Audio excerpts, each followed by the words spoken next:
ថមយើងខ្ញុំសូមគោរពដល់លោកគ្រូអ្នកគ្រូមិត្តនិងមិត្តមិត្តជាទីស្រឡាញ់ពួកយើងឡើងមកនេះដើម្បីតំណាងឲ្យក្រុមទី3ដែលនិយាយអំពីសង្គ្រាមលោកលើកទី1ដែលសមាជិករបស់យើងមានដូចជាកែវនីសាលៀងសៀវលេនរស់ចន្ទធីហោស្រីរ៉ែនសៀនសូនីតាឌីបញ្ញានិងវៃសេងសុភាចំពោះមេត្តាកម្មរបស់ពួកយើងចែកចេញជា6ចំណុចដោយ1អ្វីជាសង្គ្រាមលោកលើកទី1 2មូលហេតុនៃសង្គ្រាម3ភាគីសង្គ្រាម4ទិសដៅសង្គ្រាម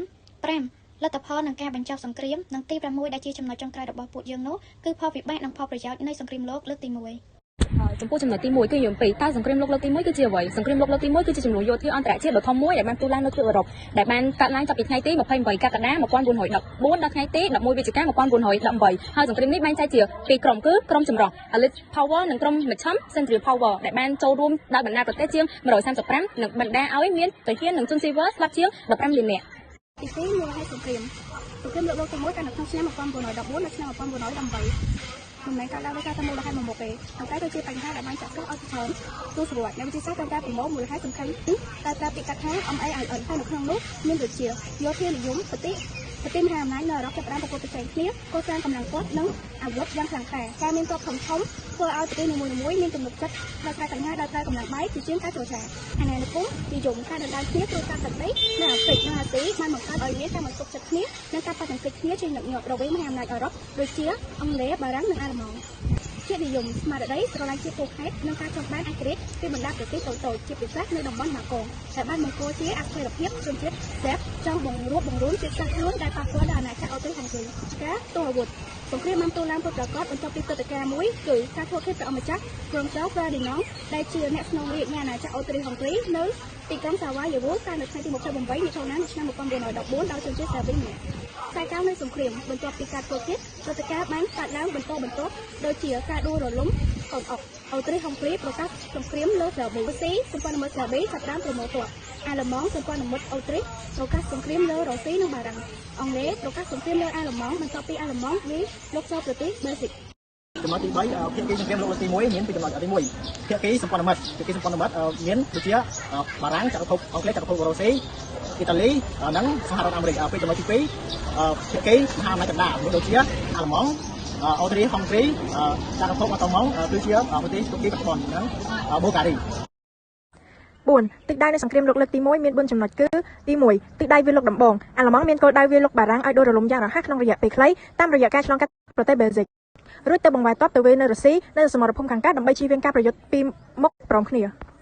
2ទិសដៅជាប់គាំងបន្ទាប់ពីផែនការដំបូងមិនបានសម្រេចទិសដៅសង្គ្រាមប្រែមកក្លាយជាសង្គ្រាមត្រឡាយនៅសមរភូមិខាងលិចកងទ័ពទាំងសងខាងបានជ្រើដៅបាញ់គ្នាពីម្ខាងទៅម្ខាងដែលធ្វើឲ្យសមរភូមិមិនមានការរំកិលទៅមុខជាប់គាំងអស់រយៈពេលជាច្រើនឆ្នាំ3ទិសដៅពង្រីកសមរភូមិសង្គ្រាមមិនត្រឹមតែនៅអឺរ៉ុបទេប៉ុន្តែបានរីករាលដាលសម្ដៅទៅដល់តំបន់មជ្ឈិមបូព៌ាការវាយប្រយុទ្ធជាមួយចក្រភពអូតូម៉ង់សមរភូមិសមុទ្រការប្រើនាវាមួយទឹកអាល្លឺម៉ង់ដើម្បីកាត់ផ្តាច់ផ្លូវគ្រប់គ្រងរបស់សម្ព័ន្ធមិត្ត4ទិសដៅរបត់ចុងក្រោយទិសដៅដកថយរុស្ស៊ីបានដកខ្លួនចេញពីសមរភូមិខាងកើតនៅឆ្នាំ1917ធ្វើឲ្យអាល្លឺម៉ង់អាចប្រមូលកម្លាំងទាំងអស់មកវាយនៅខាងលិចវិញទិសដៅវាយបកការចូលរួមរបស់អាមេរិកបានផ្ដល់កម្លាំងថ្មីដល់សម្ព័ន្ធមិត្តធ្វើឲ្យទិសដៅសង្គមបដូរពីការការពារមកជាការវាយសម្រុកផ្ដាច់ព្រាត់រហូតដល់អាល្លឺម៉ង់ចុះចាញ់ចំពោះលទ្ធផលនៃសង្គ្រាមគឺបង្កឲ្យមានការវិនាសយ៉ាងធ្ងន់ធ្ងរគឺបាត់បង់មនុស្សចំនួន10លាននាក់ត្រូវបានស្លាប់ហើយ20លាននាក់ត្រូវបានរងរបួសហេដ្ឋារចនាសម្ព័ន្ធលំនៅឋានរោងចក្រនិងផ្លូវគមនាគមន៍ត្រូវបានបំផ្លិចបំផ្លាញចក្រភពចំនួន4គឺត្រូវបានដួលរលំគឺមានអាល្លឺម៉ង់អូស្ត្រីហុងគ្រីរុស្ស៊ីនិងអូតូម៉ង់ហើយរដ្ឋថ្មីត្រូវបានបង្កើតនៅអឺរ៉ុបខាងកើតនិងមជ្ឈិមបូព៌ាហើយវិបត្តិធ្វើឲ្យវិបត្តិសេដ្ឋកិច្ចមានការធ្លាក់ចុះយ៉ាងខ្លាំងដែលបណ្ដាឲ្យកម្មករមានការងារធ្វើនិងទំនិញត្រូវបានឡើងថ្លៃហើយបានផ្លាស់ប្ដូរអំណាចពិភពលោកទាំងស្រុងដោយកាត់បន្ថយអំណាចឥទ្ធិពលអឺរ៉ុបដោយឲ្យអាមេរិកក្លាយជាប្រទេសមហាអំណាចសេដ្ឋកិច្ចការបញ្ចប់នៃសង្គ្រាមគឺសង្គ្រាមត្រូវបានបញ្ចប់នៅថ្ងៃទី11ខែវិច្ឆិកាឆ្នាំ1918ដោយអាល្លឺម៉ង់ព្រមចុះហត្ថលេខាបញ្ចប់សង្គ្រាមជាមួយនឹងក្រុមសម្ព័ន្ធមិត្តបារាំងអង់គ្លេសរុស្ស៊ីនិងសហរដ្ឋអាមេរិកធ្វើនៅប្រទេសបារាំងអាល្លឺម៉ង់បានចុះចាញ់សង្គ្រាមដោយសារតែបាត់បង់កម្លាំងទ័ពការបះបោរនៅក្នុងប្រទេសនិងការចូលរួមពីសហរដ្ឋអាមេរិកការបរាជ័យនៃមហាអំណាចកណ្ដាលអាល្លឺម៉ង់អូស្ត្រីហុងគ្រីបាននាំទៅដល់ការរៀបចំសន្ធិសញ្ញាទីក្រុងវេស័យដែលបណ្ដាឲ្យអាល្លឺម៉ង់បង្ខំចិត្តទទួលខុសត្រូវលើសង្គ្រាមទាំងស្រុងដែលត្រូវកាត់បន្ថយទ័ពនិងសងសំណងសង្គ្រាមយ៉ាងច្រើនសន្ធឹកសន្ធាប់មនុស្សស្លាប់ចំនួន15លាននាក់មានទាំងទាហាននិងជនស៊ីវិលដែលបណ្ដាឲ្យមានភាពតានតឹងទៅដល់សង្គ្រាមលោកលើកទី2យើងនិយាយពីគុណសម្បត្តិនៃសង្គ្រាមលោកលើកទី1គុណសម្បត្តិនៃដូចជាទី1មានការស្វែងរកផ្នែកឧស្សាហកម្មនិង ការផលិតរបស់ចំណុចទី2ពិភពលោកជាយាមរក្សាសន្តិភាពដោយបង្កើតឲ្យមានអង្គការសហប្រជាជាតិដែលហៅកាត់ថា UN ទី3អាណាចក្រធំត្រូវបានបែងចែកគ្នាហើយបង្កើតបានជាប្រទេសតូចៗជាច្រើនជាពិសេសនៅពេលអឺរ៉ុបចំណុចទី4ការលើកកម្ពស់ស្ត្រីក្រោយសង្គ្រាមលោកទី1ស្ត្រីត្រូវបានគេគោរពនិងឲ្យតម្លៃនិងមានសិទ្ធិក្នុងការចូលរួមក្នុងការងារផ្សេងៗ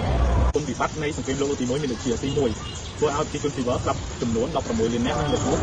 21លាននាក់នៅជុំវិញពិភពលោកចំណុចទី2ធ្វើឲ្យប្រទេសពិភពលោកមានការដាក់ចុះយ៉ាងខ្លាំងដែលជាមូលហេតុធ្វើឲ្យមានសង្គ្រាមលោកលើកទី2កើតមានម្ដងទៀតចំណុចទី3ធ្វើឲ្យប្រជាជនស៊ីវិលមានការរងគ្រោះបែកបាក់គ្រួសារបន្តទុកនៅក្មេងកំព្រាស្ត្រីមេម៉ាយនិងចាស់ជរាការហេដ្ឋារចនាសម្ព័ន្ធពិភពលោកមានដូចជាស្ពានសាលារៀនមន្ទីរពេទ្យនិងតំបន់ឧស្សាហកម្មផ្សេងៗត្រូវបានបំផ្លិចបំផ្លាញដោយសារសង្គ្រាមលោកលើកទី1សូមអរគុណចំពោះការទស្សនា